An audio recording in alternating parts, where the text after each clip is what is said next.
അടൂരിലെ UDF സ്ഥാനാർത്ഥി ശാന്തകുമാറിനെതിരെ കേസെടുക്കാൻ ജില്ലാ കളക്ടറുടെ നിർദ്ദേശം. തെരഞ്ഞെടുപ്പ് ചട്ടലംഘനം നടത്തി എന്നാരോപിച്ചാണ് ഇപ്പോഴുള്ള നടപടി. മാധ്യമങ്ങളോട് സംസാരിക്കുന്ന ചട്ടം ലംഘിച്ചു എന്നാണ് കളക്ടർ ഇതുമായി ബന്ധപ്പെട്ട് പ്രതികരിക്കുന്നത്. ഷിജോ കുര്യൻ പത്തനംതിട്ട ചെയ്യുന്നത്. ഷിജോ, തനിക്കെതിരെ ഒരു പ്രചരണം നടക്കുന്നു, ആ പ്രചരണത്തിൽ തന്റെ ഭാഗം പറഞ്ഞാണ് മാധ്യമങ്ങളുടെ മുമ്പിലേക്ക് എത്തിയത്. ഇത് ഈ നിശബ്ദ പ്രചരണത്തിലെ ചട്ടലംഘനം എന്ന് തന്നെയാണോ കണക്കാക്കുന്നത്?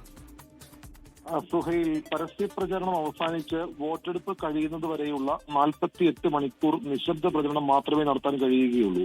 ഈ സമയം ഒരു തരത്തിലും മാധ്യമങ്ങളിലൂടെയോ സമൂഹ മാധ്യമങ്ങളിലൂടെയോ വോട്ടർമാരെ സ്വാധീനിക്കുന്ന തരത്തിൽ യാതൊരുവിധ പ്രവർത്തനങ്ങളിലും സ്ഥാനാർത്ഥികൾ സാധാരണ നിലയിൽ ഇടപെടാൻ പാടില്ല. അത്തരത്തിൽ എന്തെങ്കിലും തരത്തിലുള്ള ഇടപെടൽ ഉണ്ടായാൽ അത് പെരുമാറ്റച്ചട്ട ലംഘനമാണ് എന്ന് തന്നെ ജില്ലാ കളക്ടറും തെരഞ്ഞെടുപ്പ് കമ്മീഷനും വിലയിരുത്തുകയും ചെയ്യും. അത്തരത്തിലാണ് ഇപ്പോൾ CV ശാന്തകുമാർ മാധ്യമങ്ങളോട് സംസാരിച്ചു എന്നുള്ളൊരു വിലയിരുത്തലിലേക്ക് ഭരണാധികാരി കൂടിയായിട്ടുള്ള ജില്ലാ കളക്ടർ എത്തിയിട്ടുള്ളത്. നമുക്ക് എല്ലാവർക്കും അറിയാവുന്ന പോലെ തന്നെ ഈ കഴിഞ്ഞ ദിവസങ്ങളിൽ CV ശാന്തകുമാർ കൊലക്കേസിലെ പ്രതിയാണെന്ന് പറഞ്ഞുകൊണ്ട് CPIയിലെ പ്രവർത്തകർ മണ്ഡലത്തിലുടനീളം ഒരു ലഘുലേഖ വിതരണം ചെയ്തിരുന്നു. ഈ ലഘുലേഖ വിതരണം ചെയ്തതിനെതിരെ ജില്ലാ കളക്ടർക്ക് CV ശാന്തകുമാർ പരാതി നൽകിയിരുന്നു. ആ പരാതിയുമായി ബന്ധപ്പെട്ടുകൊണ്ട് ആരോപണ പ്രത്യാരോപണങ്ങൾ ഉയർന്നു നിൽക്കുന്ന പശ്ചാത്തലത്തിലാണ് CV ശാന്തകുമാർ ഇന്ന് മാധ്യമങ്ങളോട് വൈകാരികമായിട്ട് സംസാരിച്ചത്.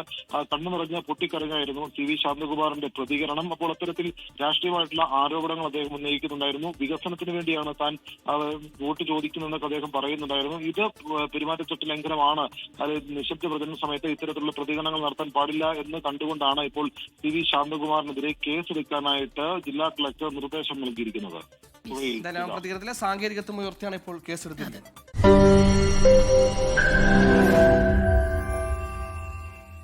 ലോകത്തെവിടെയായാലും ഏത് സമയത്തും 24 വാർത്തകളും ഓഗ്മെന്റഡ് റിയാലിറ്റി പാക്കേജുകളും എക്സ്പ്ലെയിനറുകളും വിശദമായി കാണാൻ ഞങ്ങളുടെ YouTube ചാനൽ നിങ്ങൾക്ക് സബ്സ്ക്രൈബ് ചെയ്യാം.